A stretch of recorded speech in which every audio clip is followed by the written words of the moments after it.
Welcome, Autograph Fisherman here, and I have another profile video for you. Today it is Joel Otto. He just happens to have 234 total trading cards. Born October 29, 1961. Elk River, Minnesota, U.S. Height 6 feet 4 inches, 193 centimeters. Weight 220 pounds, 100 kilograms, 15 stone 10 pounds. Position center. Shot right. Played for Calgary Flames. Philadelphia Flyers. National team United States. NHL draft undrafted. Playing career 1984 to 1998. Joel Stuart Otto, born October 29, 1961. Is an American former professional ice hockey center in the National Hockey League for the Calgary Flames and Philadelphia Flyers. An undrafted player, Otto signed with the Flames as a free agent in 1984 and played 11 seasons with the team. He was one of the top defensive centers in the league during his career and one of the NHL's best at faceoffs. Otto was a two-time finalist for the Frank J. Zelka Trophy. He was known for his confrontations with Mark Messier as part of the Flames' rivalry with the Edmonton Oilers and was a member of Calgary's 1989 Stanley Cup championship winning team. He joined the Flyers in 1995, with whom he played 3 seasons. Otto was a frequent member of the United States national team. He played in 2 World Championships and 2 Canada Cups, captaining the United States to the final in 1991. Otto was a member of the team that won the inaugural World Cup of Hockey in 1996 and played in the 1998 Winter Olympics. He currently serves as an assistant coach of the Western Hockey League's Calgary Hitmen, with whom he won the league championship in 2010. Playing career. College. A native of Elk River, Minnesota, Otto played college hockey for Division II school Bemidji State. He scored 52 points in 31 games in his sophomore season of 1981-82, improving to 61 points the following season, and finally 75 points in 31 games in 1983-84.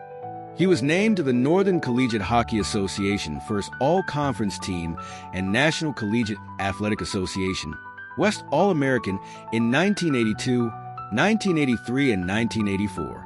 Otto captained Bemidji State in 1983-84, leading the team to an undefeated record at 31-0 and a Division II national championship. He was recognized as the NCHA Player of the Year in 1984. He was a finalist for the Hobey Baker Award in 1984, given to the top collegiate player in the United States. Otto scored over 200 points for Bemidji State, was the first player to have his jersey retired by the school, and was inducted into Bemidji State's Athletics Hall of Fame in 2010. Calgary Flames. I respected him. Did I like him? I'm sure he's a wonderful man, but, well, there wasn't a lot of idle chit-chat between us. A few swear words, I guess. But I owe him my career in a way. Otto. Speaking of his battles with Mark Messier, Otto was never drafted and upon graduation sought opportunities from National Hockey League clubs. The teams he contacted offered only a tryout, some insisting he pay his own way. Finally, his agent contacted Cliff Fletcher, general manager of the Calgary Flames, who offered him a contract to play for the Moncton Golden Flames, their American Hockey League affiliate. Otto agreed. Scored 63 points in 56 games for the Golden Flames in the 1984-85 AHL season and appeared in 17 games with Calgary. He made his NHL debut on November 23, 1984, against the St. Louis Blues.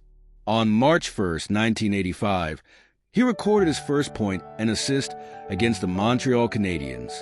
He scored his first goal 2 nights later against goaltender Darren Elliott of the Los Angeles Kings. Otto established himself as a top defensive forward for the Flames in 1985-86. Coach Bob Johnson discovered his niche when he had Otto shut down Marcel Dion, the top player of the Los Angeles Kings. Afterward, Otto was consistently used against the opposition's top line, where he used his size and face-off ability to his advantage. He was most famous for shadowing Mark Messier of the Edmonton Oilers when the Battle of Alberta reached its peak in the late 1980s.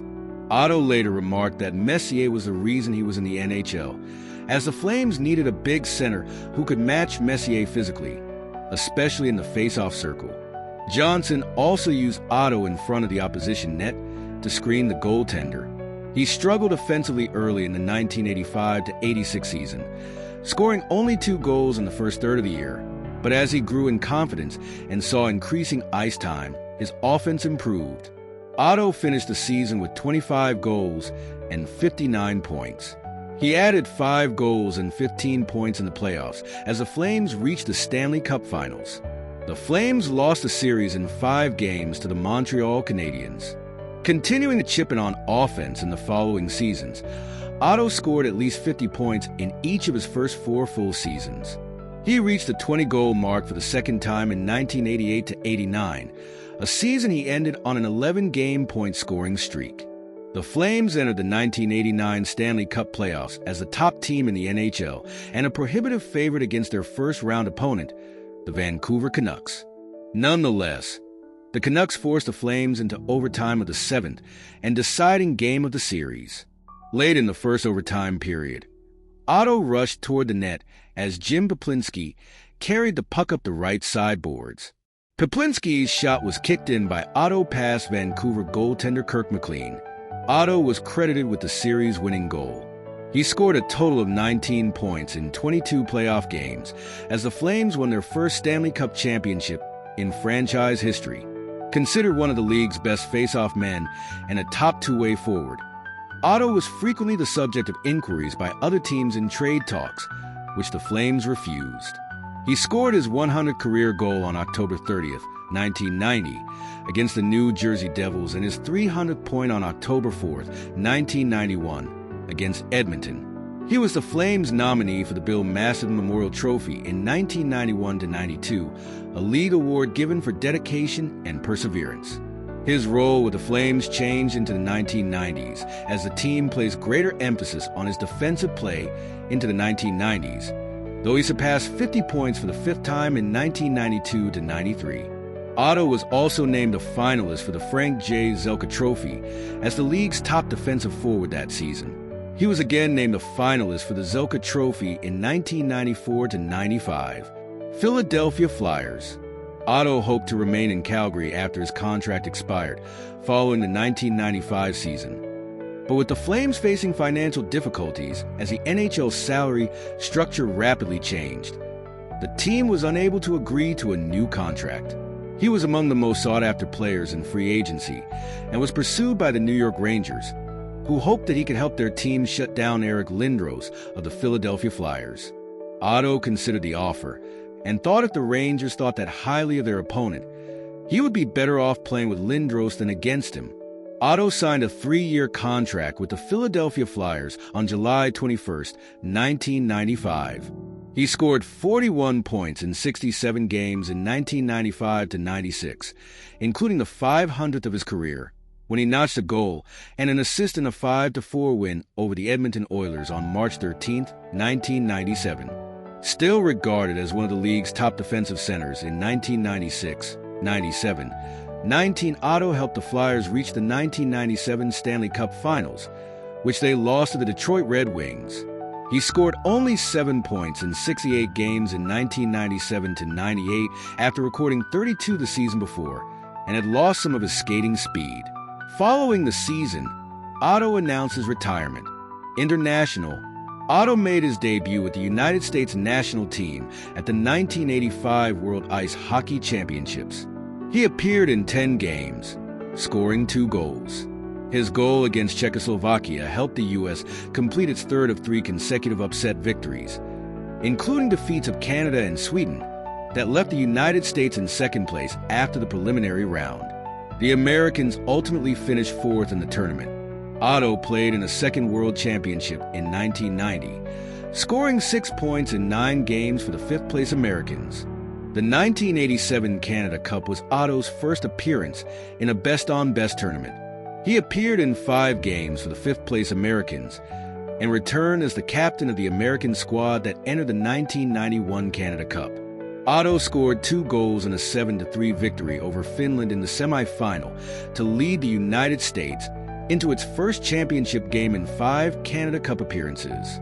The Americans lost the best-of-3 final to Canada 2-0. Otto next appeared in the 1996 World Cup of Hockey, the successor tournament to the Canada Cup, where the Americans again faced Canada in the final.